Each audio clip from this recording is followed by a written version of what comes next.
Hey everyone, welcome back to the show. This is your host, Ryan Kennedy, and today's episode is all about how to navigate the holiday season, with Thanksgiving and Christmas and New Year's without gaining weight, without getting sick, and without derailing your health and fitness. So if you're anything like me, you're a freaking human being and you like to enjoy life.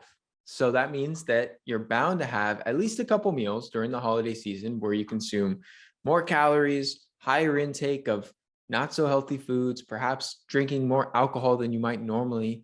And so today I want to talk about some simple strategies you can integrate to minimize fat gain, to support your immune system, and to really limit some of the damage from holiday indulging. And so what I've done is I put together this holiday health guide. This is like a mini ebook almost. It's pretty short, concise. It's like 5 or 6 pages, but it's going to include all of the strategies I'm going to cover in today's episode. And it's also going to have the links to any products I'm going to be talking about, natural vitamins and supplements, because ultimately that's going to be the easiest way for you to take this information and apply it to your life, is having a quick PDF download you can reference on your phone or print out. And so to get access to this, simply email me at ryankennedyhealth@gmail.com. It's completely free. I give it away during the holidays because here's what I see happen all the time. And I've seen this with people I work with in my practice. I see this with my students in my courses, and I see this with the general public at large. People are doing pretty good during the, fall months. Typically, I have people that do this whole sober October thing, and, kind of going into the holidays, people are usually feeling pretty good. And what happens is everything just kind of gets put off track between holiday get-togethers and work parties, and the winter months being a lot colder, so people aren't as prone to get out and exercise or as prone to just take care of their health. Is they tend to gain anywhere from 5 to 10, even as much as 15 pounds over this next, last 6 weeks of the year.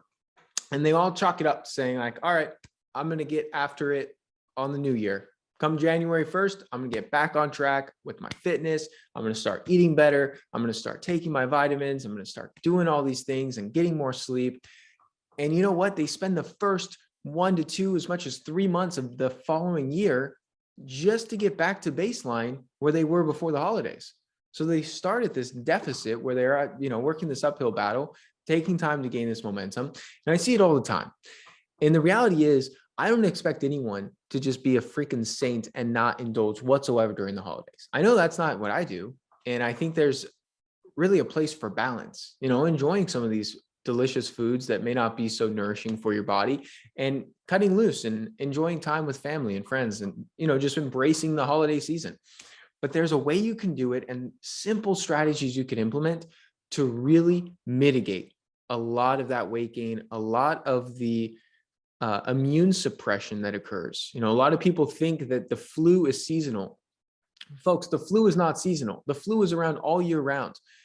The thing that's seasonal is the immune suppression that occurs due to low vitamin D status, because people aren't getting enough sun, due to high intake of sugar and refined carbohydrates and holiday treats, which suppress immune function, and all sorts of other variables that cause people to be more susceptible of getting sick during the winter months.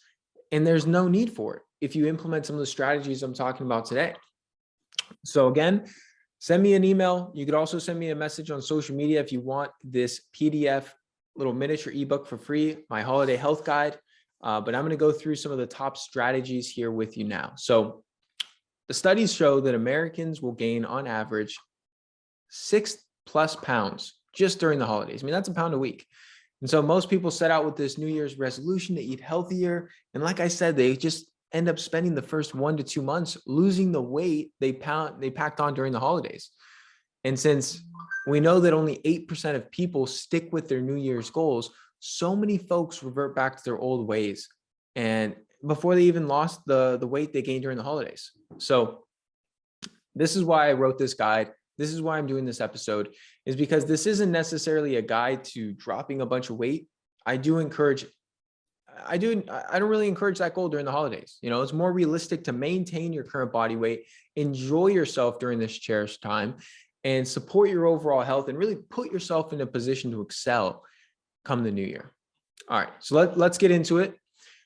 First off, how do starting the day off right is key. So hydrating upon waking up is going to be essential. Adding in proper minerals and trace elements going to help kickstart that metabolic rate. And a lot of the strategies I'm going to touch on today is focused around increasing your metabolic rate, because the faster your metabolic rate, the more calories you burn during rest, during activity, which means the more delicious food you can enjoy without clogging up your body and gaining a bunch of weight.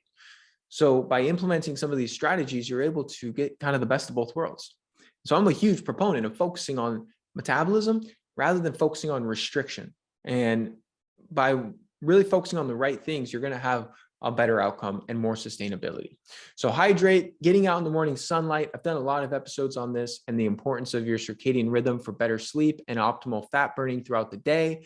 And then to kind of round off this trifecta, get out for some fasted movement in the morning. Enjoy a cup of coffee or a cup of herbal tea and go on a walk. Any movement in a fasted state. It could be a workout, could be a walk, could be a bike ride, could be some yoga, but that's combo is a freaking dynamite for accelerating fat burning. And then movement throughout the day is really key, especially before and after your meals.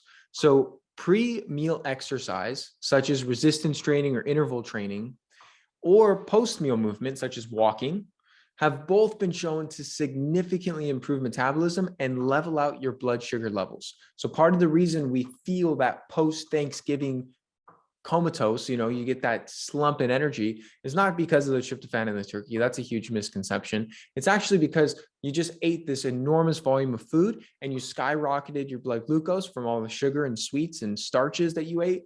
And now you have this big dump of insulin from your pancreas, which causes the fatigue combined with the requirement of your digestive system. And that really wrecks people, really wrecks people. And the simple act of doing a workout before that Thanksgiving feast or Christmas feast or whatever feast, and going for a walk after. I mean, a simple 15 to 20-minute walk after your meal has been shown to be more effective at managing blood glucose levels than the diabetic drug metformin. So this is really powerful stuff. It's just understanding a little bit of movement timed correctly goes a long way. And then the other thing during the day I'm a huge proponent of is trigger sessions. This is what I call them, but it's essentially just brief bursts of movement sprinkled in throughout the day. Typically going to last anywhere from 45 to 60 seconds. And these are best done every 1 to 2 hours, where you just get up from your desk, you do a quick set of body weight squats, you get right back to work. You get up, you do a quick set of push-ups, you get right back to work. These are fantastic to accelerate metabolism, keep your movement throughout the day high, which overall accumulates to more benefit than a 30 or 45-minute workout coupled with sitting all day. And it really enhances your energy and mental acuity throughout the day. So I'm a huge proponent of this. And, you could use an app to remind you, you could set an alarm, whatever you need to do to just integrate little bursts of movement sprinkled in throughout the day. Absolutely essential. And then resistance training is hands down the most important form of movement. Given the role that muscle plays, it's really your body's metabolic currency, meaning the more muscle you have, the more calories you burn throughout the day. So building lean muscle is key for this, for longevity, for fat burning, for maintaining healthy weight. And while I don't think you're going to go pack on 10 pounds of muscle during the holidays, it's also a very efficient form of exercise just to get a good return on your time and energy investment compared to steady state cardio. So really mixing that in. Next thing I'm going to get into is meal timing. Eating an early dinner makes a huge difference in your propensity to store fat. So eating late at night before bed is really a recipe for poor sleep quality, weight gain, gut issues, and a lot of fat storage. So aim to eat dinner, the earlier the better. Having a big feast, even if it's unhealthy food at, let's say, 4 or 5 p.m. is substantially better than having that same meal at 6 or 7 p.m. or 8 p.m. And the reason comes back to our circadian biology, among other factors, in that going to bed with a full stomach when you have almost no energy expenditure while you're freaking sleeping is a terrible idea, terrible strategy. And then just incorporating some type of daily intermittent fasting, having a little more compressed eating window, maybe having that earlier dinner and having more of a hearty late brunch or kind of early lunch, whatever you want to call it. And switching to 2 meals instead of 3 can be a great strategy during the holidays, especially when you're going to be having larger meals, more calorie dense meals, Then you look at the big total sum, and you're able to maintain your weight a lot more easy if you're having 2 big meals versus 3 meals, because you're just consuming less food. So that's another thing that can be very beneficial. And in the morning time, if you are skipping breakfast, adding some, collagen protein to your morning coffee or tea, or adding some essential amino acid supplements can really help to maintain muscle mass, maintain metabolism, and mitigate some of the, metabolic downsides if you're doing strict intermittent fasting for long stretches of time. Next, getting into nutrition, always just aim for focus on protein. That's the most simple way to say it. Protein is the most satiating macronutrient, meaning it'll fill you up faster and keep you full far longer than carbs and fats. And high quality animal protein, like grass-fed meat, is also the most nutrient dense, bioavailable source of vitamins and minerals our bodies need. And when you fill your plate with high quality protein, it leaves less room to overeat the processed carbohydrates, the processed sugars, the really unhealthy food. So that's going to be key, of just focusing on what to include so that it naturally minimizes the vegetable oils, the fried foods, all the processed desserts. That's what we want to steer clear of. And then as far as nutritional supplements, when indulging on a feast, there are a few key supplements that greatly support your body to minimize the damage. And this is not an excuse, folks, to eat more unhealthy food. These things can only help so much, but they are very beneficial. The first one is a herbal blend called biogenema. This is a very powerful blood sugar support compound I utilize myself when I'm eating carbohydrates. And it's a specific blend of herbs like Genema sylvestre and berberine, as well as nutrients like chromium that really help support your blood sugar and insulin response after eating meals rich in carbohydrates. It's like a natural alternative to metformin, and it can be very helpful for reducing fat storage and fatigue following a higher carb meal. So I'm a huge fan of this, fairly affordable. Pick it up on Amazon. And then the other thing that I find very helpful for this situation is digestive support. So anytime you're eating large volumes of food, your digestive system is oftentimes going to be overtaxed, and it can't break down all this excessive food volume properly. So it leads to a lot of fermentation because the food is just sitting there, and that causes gas production. So you oftentimes get really bloated. You might pass a lot of gas and be farting like crazy. You might have abdominal discomfort. And so having some digestive enzymes and also potentially some hydrochloric acid, some extra supplemental stomach acid, can really greatly support your digestive system to reduce this issue. And I personally utilize digestive enzymes anytime I'm going to be eating a large volume of food in one sitting to really support my gut and to prevent a lot of that fermentation and just kind of that clog up in the GI tract that so many people suffer from. So that's going to be the nutrition side of things. Always, you could check out my book, Beyond Nutrition, for more information on nutrition in general, and also all of the different recipes you could incorporate into your holiday meals. Next, I'm going to talk about immune support. Immune support is key because, like I mentioned at the beginning of this episode, cold and flu season is a misnomer. It is true that the prevalence of illness goes up in wintertime, but the reason is due to our lifestyle and our environment. Those same pathogens exist in our world all year round. And the reason people tend to become more ill during the holidays is because the immune suppressing choices they're making day to day. So here's a short list of things to prioritize. First and foremost is sunshine. Anytime you can get out in the sunshine is key. I know some of you listening to this may live in areas with harsh winters, meaning you really can't get your sunshine when it's below freezing and there's 3 feet of snow outside. So be sure to supplement with adequate vitamin D, vitamin K2, magnesium. These things are essential as vitamin D cofactors to really support your overall nutrient status for immune support. And then nutrition, always try and steer clear of refined sugars, processed carbohydrates, and vegetable oils. Those are the 3 culprits, along with alcohol, that really suppress immune function. Stress is also a big one. So aim to address, adopt some stress management practices, things like yoga, meditation, breath work, journaling. All of these things are definitely helpful. And then as far as nutritional supplements, they can definitely help support your immune system. Doing a high quality multivitamin as a foundation to get a lot of these micronutrients you may not be getting enough of through food, some extra vitamin C, things like medicinal mushrooms and colostrum are also very beneficial for immune support. I mean, I could list a lot of immune support stuff, But I included some of my top picks in this holiday health guide.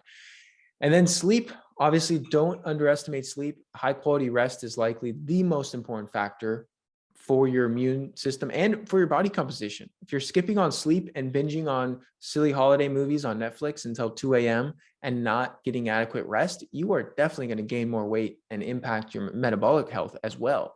So be sure you're sleeping enough so that you avoid hormone imbalances, blood sugars. Your blood sugar regulation really goes to hell too when you're not sleeping enough.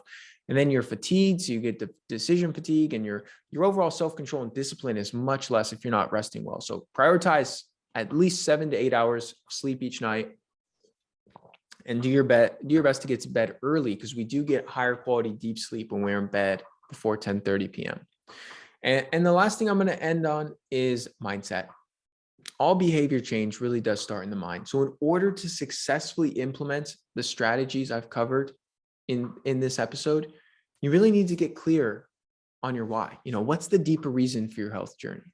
Why are you committed to your health this holiday season? Answer that question with as much detail as possible and go deep. Really, who will you want to impact by having more energy and showing up in the world better? What example do you want to set for the people in your life you care most about? Spend some time thinking and writing out the real deeper reasons. I think the end of the year, especially when a lot of our work and our business tends to slow down around the holidays, this is when it's great to really spend more time in reflection, allocate more thinking time.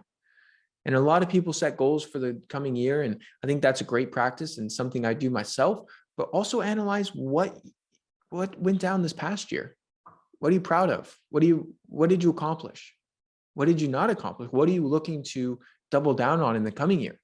What shortcomings or things did you maybe perhaps regret or skip out on that you wanted to do? Those are the types of things that you really want to focus on during this reflection time. Is, of course, looking forward is important, but also learning from the past is also key. And so, in summary, I hope you found the strategies in this episode helpful. The most important thing is implementation. So all the best recommendations I could give you are useless if you don't apply it to your life.